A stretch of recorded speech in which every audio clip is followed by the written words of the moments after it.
বল খেলি। হ্যাঁ, তো আমরা খেলাধুলাকে উদ্বুদ্ধ করছি, তারুণ্যের উৎসব হয়ে গেল সারা দেশে এবং চলছে। আমরা এইভাবে খেলায় আমাদের নীলফামারীতে যে বড় মাঠ আছে সেটাকে আমরা চেষ্টা করছি যে সবসময় যাতে এঙ্গেজ থাকে।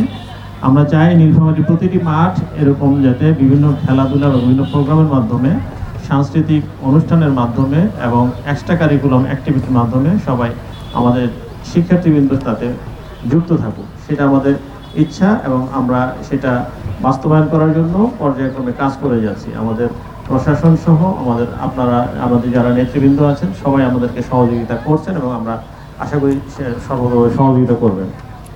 আমরা আসলে মাদকের কুফল সম্পর্কে সবাই জানি। তো আমাদের মাদকের যেহেতু কুফলটা জানি যে মাদকের আসলে কোনো সুফল নাই, এতটুকু কনফার্ম থাকে যে মাদক দিয়ে কোনো সুফল নাই। কিছু কিছু মাদকের ক্ষেত্রে সেটা মেডিসিন হিসাবে স্বল্প মাত্রায় ব্যবহৃত হয়, এছাড়া কোনো সুফল নাই। তাহলে আমরা কেন মাদক খাই? কোনো ধর্মে কি আমাদেরকে বলেছে মাদককে গ্রহণ করার জন্য? ইসলাম ধর্মে বলে নাই, কোনো ধর্মেই বলে নাই। তাহলে যেটা পাপ, সেই পাপটাকে আমরা কেন করব?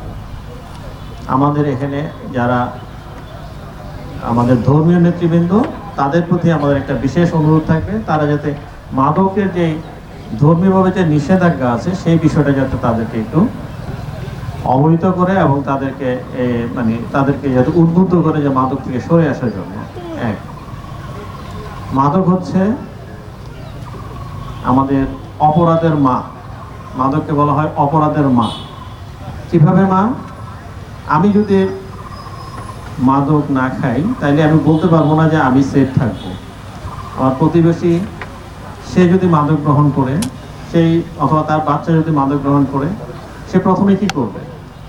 প্রথমে সে তার বাবার পকেট কাটবে, মায়ের অথবা চাউল বিক্রি করবে, অথবা ঘর থেকে বিভিন্ন জিনিস বিক্রি করে মাদক সংগ্রহ করবে। তারপর কি করবে?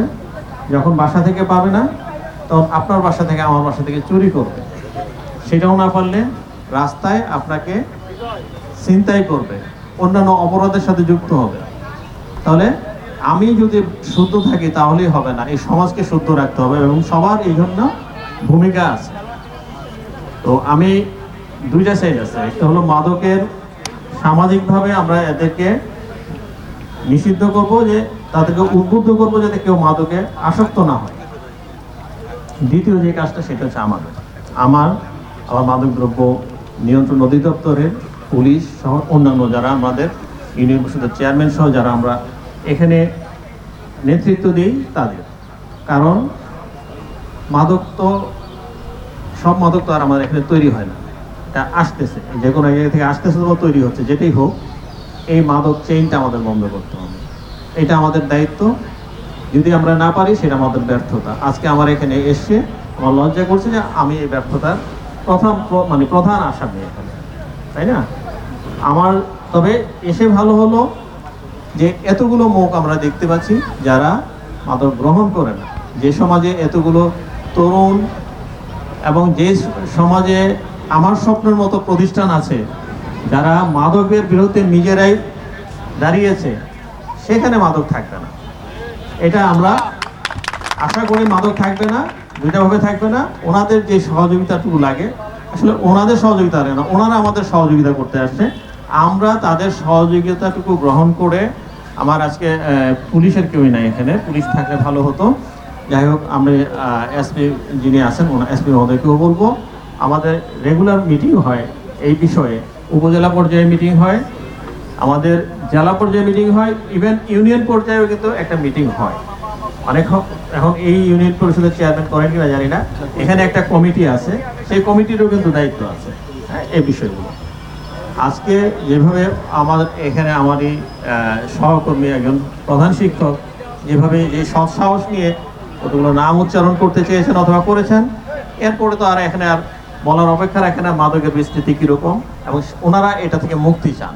আমরা তাদেরকে সেই সুফলটা নিয়ে আসবো। আমি 1 মাস অথবা 1 মাস না হলো আগামী 2 মাস পরে আমি এখানে আবার ভিজিট করব। আমি ভিজিট করে দেখতে চাই যে সহযোগিতা দেখতে যাই, তখন আপনাদের এখানে রেসপন্সটা কি আসে, কতটুকু আমরা রিমুভ করতে পেরেছি অথবা কতটুকু রিমুভ করতে পেরেছি। আমাদের প্রশাসনের হাতে যে অস্ত্র আছে এর চেয়ে বড় তো আর কেউই নেই। আমাদের কাছে সেই শক্তি আছে। আপনারা সহযোগিতা করেন, আমরা এদেরকে নির্মূল করব, মাদক থেকে সরে আসব। আমরা চাই না এখানে মাদক থাকবে, মাদক বিক্রি হবে, প্রকাশ্যে মাদক বিক্রি হবে, এটা কখনোই বরদাস্ত করা যায় না। আমি ইউনোকে বলবো, তুমি তোমার ব্যস্ততার মধ্যেও যখনই সুযোগ পাবে তথ্য নিয়ে মোবাইল কোর্ট করবে। মোবাইল কোর্টের আন্ডারে যেটা করা যায় সেটা অবশ্যই করবে। রেগুলার মামলা হবে। মাদকদ্রব্য ইউনিয়ন অধিদপ্তরকে আমি রিকোয়েস্ট করবো, আপনারা এখানে রেগুলার অভিযান করবেন। আপনারা যেখানে তথ্য দিয়ে সহযোগিতা করতে, এ থেকে আমরা ঘুরে আসার কোনো সুযোগ নেই। তো আর আপনাদের কাছে আহ্বান, আপনারা মাদকের প্রথম মাদকটা গ্রহণ করে মানুষ কিন্তু সিগারেট অথবা বিড়ি দিয়ে। আপনারা আপনাদের সন্তানদেরকে প্রথম থেকে নজরে রাখবেন, যাতে তারা এসব বিষয় যাতে কখনোই এসব বিষয় যাতে গ্রহণ না করে। আমাদের সামাজিকভাবে এটা প্রতিহত করতে হবে, আর আমরা প্রশাসনিকভাবে এটাকে দমন করব। এটা আমাদের আজকের প্রতিজ্ঞা। আর আমি কথা বাড়াচ্ছি না, এই বিষয়ে কথা বলতে গেলে অনেক কথা আসবে। কারণ মাদক যখন গ্রহণ করে, আমরা ঐশীর কথা জানি, আপনারা অনেকে ছোট জানবেন না, আমরা যারা স্টেজে আছি জানি। ঐশী একজন পুলিশ অফিসারের মেয়ে, একদম, এবং সে কিন্তু ইংলিশ মিডিয়ামে পড়তেন। সেই মেয়ে হাতে তার বাবা মা খুন হয়েছে। মাদক যখন গ্রহণ করে তার মধ্যে কিন্তু আর কোনো হিতাহিত জ্ঞান থাকে না।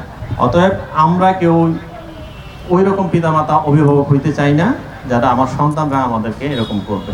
আমরা যদি সেটা করতে চাই তাহলে প্রথম থেকে সতর্ক থাকবো, নিজেও গ্রহণ করব না, বাচ্চাদেরকেও গ্রহণ করতে দিব না। আর আজকে খেলার শেষ পর্যায়ে এসে আমি উপস্থিত হয়েছি। দুটি দল অত্যন্ত চমৎকার খেলছিল। প্রথম দলের ব্যাটিং দেখতে পারলে ভালো হতো। তাদের 200-র উপরে স্কোর 10 ওভারে, অ্যাভারেজ 20 রানের উপরে ওরা করেছে। তাহলে ওই ছক্কা বাউন্ডারিগুলো আমরা দেখতে পারতাম, তাই না? হ্যাঁ। তারপর দ্বিতীয় ওভারে একজন খেলোয়াড় 50 করেছে, বেশ ভালো আমরা দেখলাম। তো এইরকম কাজে আমরা তাদেরকে উৎসাহিত করব। যারা ধনাঢ্য ব্যক্তি আছে তাদেরকে বলবো যে তারা এর সাথে সম্পৃক্ত হবেন। মাঠের সীমাবদ্ধতা আছে, কারণ এই মাঠ কিন্তু সরকার দেয়নি, এই মাঠ কিন্তু আপনাদের দান। এই মাঠ এটা তো সরকারি স্কুল না, এই স্কুলগুলো প্রতিষ্ঠা করেছে, এই স্কুলের মাঠ দিয়েছে কিন্তু আপনাদেরই পূর্বপুরুষ তারা, তাই না? প্রত্যেকটা শিক্ষা প্রতিষ্ঠান মাঠ কিন্তু এভাবেই আসে। সরকারিভাবে আসলে মাঠ করা সরকার স্টেডিয়াম করে দেয়, তাও জেলায় পর্যায়ে স্টেডিয়ামের জন্য আমি তদবির করছি সেখানে। আর এই পর্যায়ে আসলে স্টেডিয়াম হওয়া খুব ডিফিকাল্ট হবে। আপনারা আপনাদের এখানে যে পতিত স্থানগুলো আছে সেটা ব্যবহার করতে পারেন। আরেকটা অনুরোধ থাকবে ইউনো এবং এখানের চেয়ারম্যান যিনি আছেন তার কাছে, যে আমার কিন্তু খাস জমি আছে প্রচুর, আমিও জানি না, সে জানবে। তুমি সার্ভে করে দেখো যে কোথাও খাস জমি আছে কিনা, সেই খাস জমিটা উদ্ধার করে মাঠ হিসাবে ডিক্লেয়ার করে দাও। সেখানে আমার বাচ্চারা খেলবে। এটা আপনাদের কাছে অনুরোধ, খাস জমিগুলো চিহ্নিত করেন, যেটা মাঠ করার সুযোগ আছে সেখানে মাঠ হিসাবে ব্যবহার করেন। আর কথা বাড়াচ্ছি না, আমাদের কথা শোনার জন্য আমরা আজকে বক্তব্য 15 জনের নিচে বক্তব্য রাখি না, প্রত্যেকে যদি 5-10 মিনিট করে রাখি, কতটা সময় আপনারা ধৈর্য ধরে এখানে কথা শুনছেন। আর বক্তব্য না বাড়িয়ে যারা বিজয়ী হয়েছেন এবং যারা বিজিত হয়েছেন তাদেরকে অভিনন্দন জানিয়ে আমরা একটা মাদক মুক্ত সমাজের প্রতিজ্ঞা নিয়ে আজকে আমরা এখান থেকে বিদায় নিচ্ছি। সবাই ভালো থাকবেন। আল্লাহ হাফেজ।